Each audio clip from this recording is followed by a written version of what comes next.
পল্লী বিদ্যুতের মিটার এক ঘর থেকে অন্য ঘরে স্থানান্তর করার জন্য কি কি নিয়মাবলী রয়েছে এই ভিডিওতে বিস্তারিত আলোচনা করব। অনেকেই নতুন ঘর করেন বা পুরাতন ঘর থেকে এক ঘর থেকে আরেক ঘরে মিটার আনতে চান, সেক্ষেত্রে কী নিয়ম এবং আপনার জায়গা যদি নতুন কিনেন আপনার জমির পাশে বা একটু কিছুটা দূরে, সেক্ষেত্রেও আপনার কী নিয়ম এই ভিডিও থেকেই আপনি বিস্তারিত জানতে পারবেন। পুরো ভিডিওতে আপনাদের সাথে রয়েছে আমি নাজিম পাটোয়ারি। প্রিয় ভিউয়ার্স, আপনি যখন একটি নতুন ঘর করবেন বা নতুন বাড়ি করবেন, আপনার সাথেই আরেকটা যে পুরাতন ঘর রয়েছে সেই ঘরে আপনার বিদ্যুতের মিটার ছিল পল্লী বিদ্যুতের, তো ওই মিটারটি আপনি আনতে চাচ্ছেন। সেক্ষেত্রে প্রথম করণীয় হচ্ছে আপনি নতুন যে ঘর করেছেন সেই ঘরে মিটারের বোর্ডের অংশটি বসিয়ে পূর্ণাঙ্গ ওয়্যারিং কমপ্লিট করবেন। কমপ্লিট করা হলে আপনি আপনার নিকটস্থ বিদ্যুৎ যে পল্লী বিদ্যুতের অফিস রয়েছে, এটা সদর অফিস হতে পারে, জোনাল অফিস হতে পারে, যে অফিসের অধীনে আপনি রয়েছেন ওই অফিসে চলে যাবেন। গিয়ে তথ্য সেবা কেন্দ্র রয়েছে, তাদের একটি ইনফরমেশন ডেস্ক, সেখানে গিয়ে বলবেন যে আমি আমার মিটার এক ঘর থেকে অন্য ঘরে স্থানান্তর করতে চাই। তখন তারা একটি স্থানান্তর করার আবেদনপত্র আপনাকে দিবে, যেটা সহজভাবেই পূরণ করা যায়।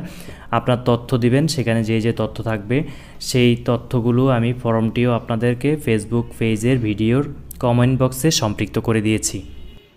আবেদন ফর্মটি আপনি যখন কমপ্লিট করবেন, কমপ্লিট করে আপনার যে এলাকার অপারেটর রয়েছে, যিনি আপনার বিদ্যুতের বিলের বিভিন্ন বিষয়ে আপনার মিটারের রিডিং লেখে বা বিভিন্ন কাজে আপনার এলাকায় যে দায়িত্বরত, তাকে বিদ্যুৎ অফিস থেকে দায়িত্ব দেওয়া হবে যে এই বিষয়টি কত টাকা লাগতে পারে, কী আসে বিষয়ে একটি খসড়া তৈরি করে দেওয়ার জন্য। তো এটা সাধারণত 300 থেকে 400 টাকার মতো একটা ফি জমা দিতে হয় বিদ্যুৎ অফিসে।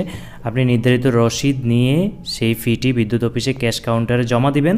জমা দেওয়ার পর সপ্তাহখানেকের মধ্যেই সাধারণত বিদ্যুৎ অফিস থেকে সেই একজন ব্যক্তি আপনার সেখানে সরজমিনে গিয়ে দেখবে নতুন যেখানে ঘর করেছেন, যেই জায়গায় করেছেন সেটাতে ওয়্যারিং সহ যাবতীয় সকল কিছু ঠিক আছে কিনা। যদি সব ঠিক থাকে সেক্ষেত্রে উনি পুরাতন ঘর থেকে মিটারটি খুলে নতুন ঘরে সেট আপ করে দিবেন।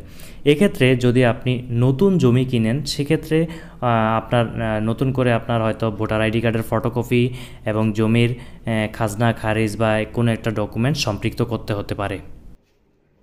প্রিয় ভিউয়ার্স, পল্লী বিদ্যুৎ সংক্রান্ত বিভিন্ন বিষয়ে আপনি সরাসরি যে কোনো সময় অফিসে গিয়ে যোগাযোগ করবেন। কারণ হচ্ছে পল্লী বিদ্যুৎ তুলনামূলক তাদের কাস্টমার সার্ভিসটা অন্যান্য বিদ্যুতের যে সাইটগুলো রয়েছে সেগুলো হচ্ছে বেটার দেওয়ার চেষ্টা করে। তো আপনি এই সমস্যাগুলোর জন্য যদি দালাল পর্যন্ত চলে যান, সেক্ষেত্রে খরচটা অনেক বেড়ে যাবে।